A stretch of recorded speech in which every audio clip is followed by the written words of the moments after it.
दादुवन क्षेत्र में संत महात्माओं का अनिश्चितकालीन आंदोलन जारी। भैराणा धाम के संत महात्माओं के साथ हनुमान बेनीवाल की उमड़ी सेना। खबर जयपुर जिले के विचुन क्षेत्र की। भैराणा धाम पालिका के पावन स्थल श्री दादुवन में प्रस्तावित रिको औद्योगिक क्षेत्र को लेकर दादू संप्रदाय के संत महात्माओं एवं अनुयायियों का विरोध तेज। जानकारी के अनुसार दादू संप्रदाय के रचयिता एवं संस्थापक श्री दादू महाराज की मोक्ष स्थली दादुवन क्षेत्र में सरकार के रिको औद्योगिक क्षेत्र विकसित करने का विरोध हुआ तेज। उसको देखते हुए औद्योगिक इकाई के संचालन के पूर्व ही श्री दादुवन क्षेत्र में लगे अनेकों प्रकार की प्राकृतिक संपदा, पेड़ पौधों एवं प्रकृति की सुंदरता को नष्ट करने का लगाया जा रहा है आरोप, जिससे पर्यावरण को गंभीर नुकसान पहुंचाने के साथ साथ वन्य जीव, पशु पक्षियों के अस्तित्व पर संकट मंडरा रहा है। स्थानीय लोगों, संत महात्माओं का कहना है कि प्राकृतिक संपदा और जैव विविधता का महत्वपूर्ण केंद्र है। इस मुद्दे को लेकर दादूपाल का भैराणा धाम संघर्ष समिति के तत्वाधान में रिको औद्योगिक इकाई परियोजना का पुरजोर विरोध किया जा रहा है।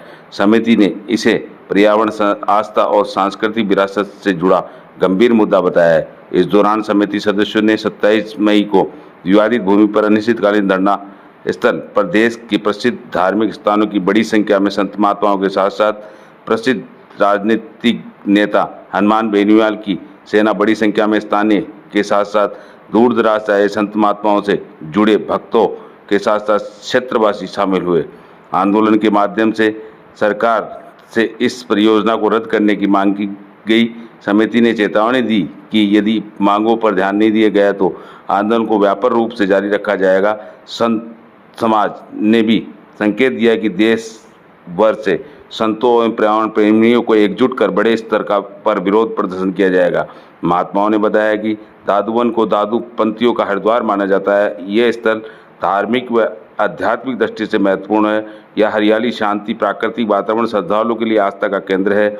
ऐसे में यहाँ औद्योगिक गतिविधियों की स्थापना से न केवल पर्यावरण प्रदूषण बढ़ेगा बल्कि पवित्र स्थल की गरिमा भी प्रभावित होगी।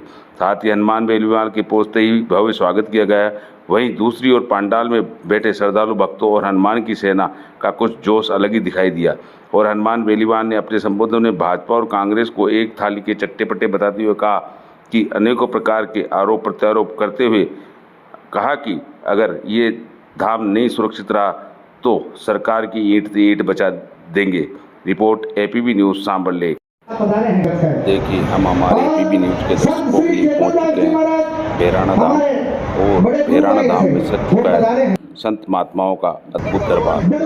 भैराणा धाम को बचाने के लिए संत महात्माओं ने लिया संकल्प। देखिए, संत महात्माओं की कितनी बड़ी संख्या है। भैराणा धाम को बचाने के लिए हुई सभी विश्व के संत महात्मा एकजुट आसन लगाकर बैठे हैं। संत महात्मा और भैराणा धाम को बचाने के लिए संघर्ष आंदोलन में शरीक होते हुए देश के कोने कोने के आए हैं संत महात्मा। और ये परमात्मा स्वयं दादू जी महाराज के बुलाए हुए आए हैं। ये कोई एक हमारी कोई ताकत नहीं है। हम तो 1.5 महीने से ये हल्ला करते करते इतने दिन निकल गए, न कोई सरकार आई, कुछ कार्यकर्ता आते हैं, हमको भी समझा के चले जाते हैं, इसको आधा कर लेते हैं, तुम्हें 2 करोड़ दे देते हैं करते हैं। देखिए किस प्रकार श्रद्धालु का जनसैलाब हाथ उठाकर संकल्प ले रहा है कि हम भैराणा धाम को बचाने के लिए किसी भी प्रकार के आंदोलन में शरीक हो सकते हैं। ये देखिए, संत महात्माओं के साथ महिलाओं, बच्चियों का भी देखने को मिल रहा है। जनसैलाब किस प्रकार उमड़ पड़ा, खचाखच भरा हुआ है पंडाल। 43 डिग्री तापमान में भी मैदान में जगह नहीं, बाहर तक आ रहे हैं श्रद्धालु। ये देखिए जोश और जुनून। कई बार आदमी भूल जाता है अपने घमंड में। तुलसीदास जी महाराज ने रामचरितमानस में लिखा है, जहिते नीच बड़ाई पावा, सो प्रथमई हति ताहि नसावा। नीच आदमी जिससे बड़ाई पाता है वो पहले उसी को नष्ट करने की कोशिश करता है जिसने उसको आगे बढ़ाया। मैं सीधा बोल रहा हूं, जिन लोगों की औकात नहीं थी सरपंच बनने की, इस लालच से इतने बड़े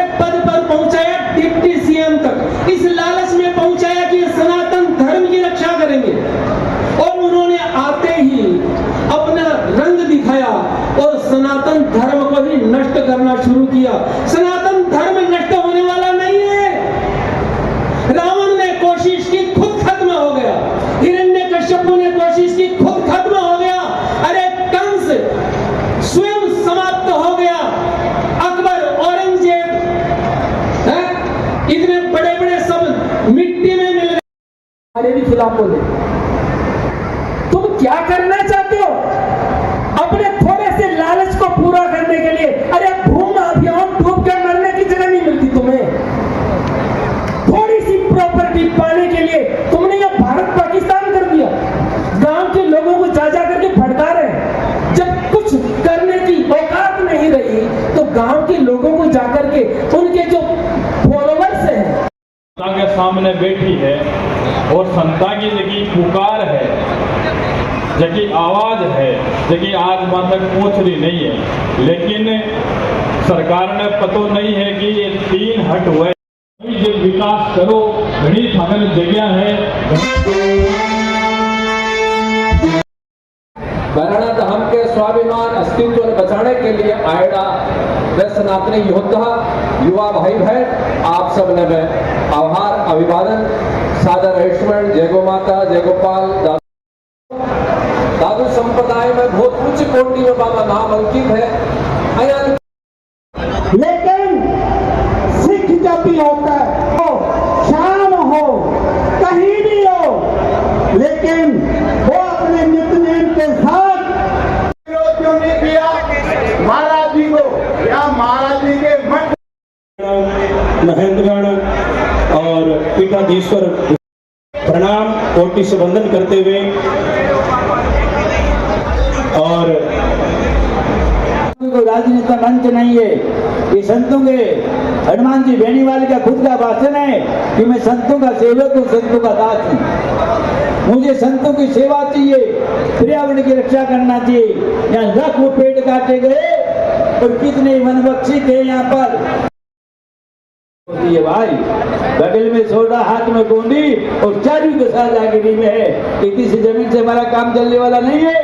हमारी भूमि तो गुरु भारत भूमि माता है, पूरी भारत की डिमांड करते हैं। रिको बनाओ, रिको बनाओ।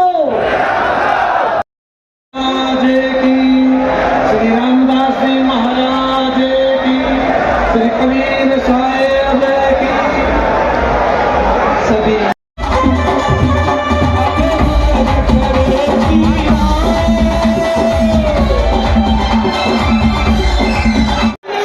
देखिए हनुमान बेनीवाल के आते ही भीड़ किस प्रकार आदर सत्कार जयकार हनुमान बेनीवाल की जयकार पूजा पाठ और हनुमान बेनीवाल को उनके कार्यकर्ता कंधों पर बिठाकर लेके आ रहे हैं। देखिए ऐसे महान नेता जो कि हर संतों की पुकार सुनने के लिए आ चुके हैं और हनुमान को संत महात्माओं ने पुकारा और हनुमान चले आए। देखिए मंच पर आ चुके हैं हनुमान बेनीवाल, किस प्रकार स्वागत सत्कार किया जा रहा है। हनुमान बेनीवाल ये है राष्ट्रीय नेता। देखिए किस प्रकार हनुमान बेनीवाल की सेना आ चुकी है और सभी उनको कैमरे में कैद करने की होड़ सी लगी हुई है। देखिए आ चुके हैं हनुमान बेनीवाल मैदान में और संतों की पुकार के लिए मैदान में कूद चुके हैं। जयपुर कूच की तैयारी के लिए, देखिए राजधानी कूच की तैयारी के लिए हनुमान बेनीवाल अपने कार्यकर्ताओं के साथ आ चुके हैं संत महात्माओं का आशीर्वाद लेने के लिए। देखिए संत महात्माओं का आशीर्वाद लेने के लिए पहुंच चुके हैं, नमन कर रहे हैं संत महात्माओं को। ये है हनुमान बेनीवाल। देखिए किस प्रकार संत महात्माओं आम जनता से हाथ जोड़कर विनती कर रहे हैं और आशीर्वाद मांग रहे हैं। भैराणा धाम को बचाने के लिए आ चुके हैं हनुमान। देखिए किस प्रकार का जादू।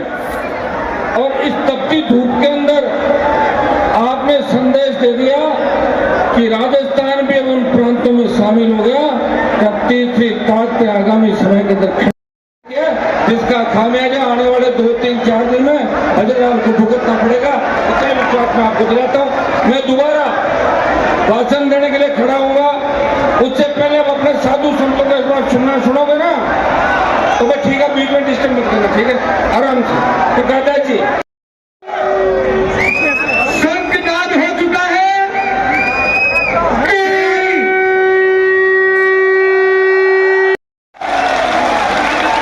ऐसा नहीं, अपना अपना बेटा पता चले सरकार को अपने अपने भगवान की टॉप चुना करके आराम से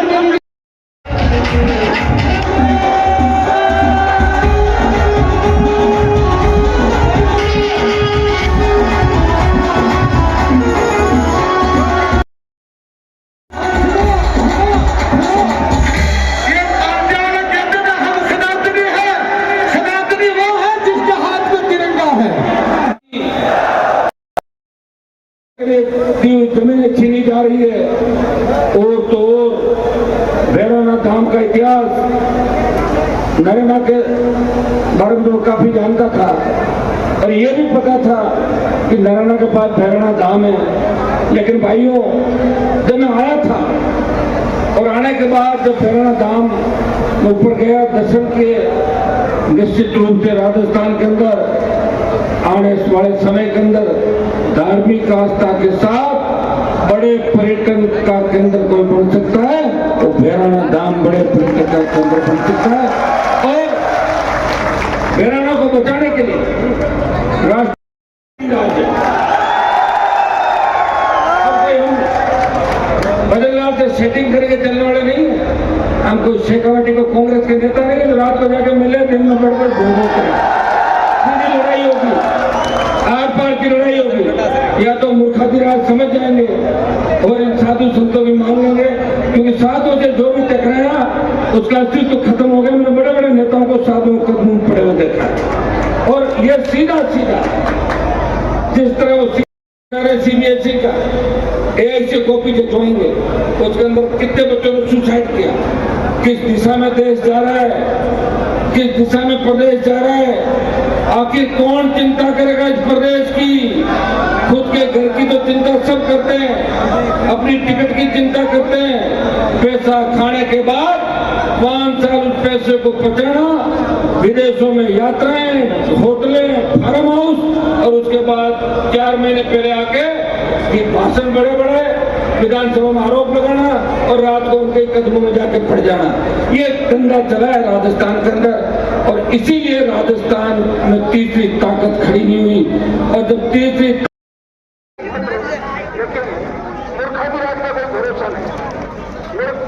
कपड़े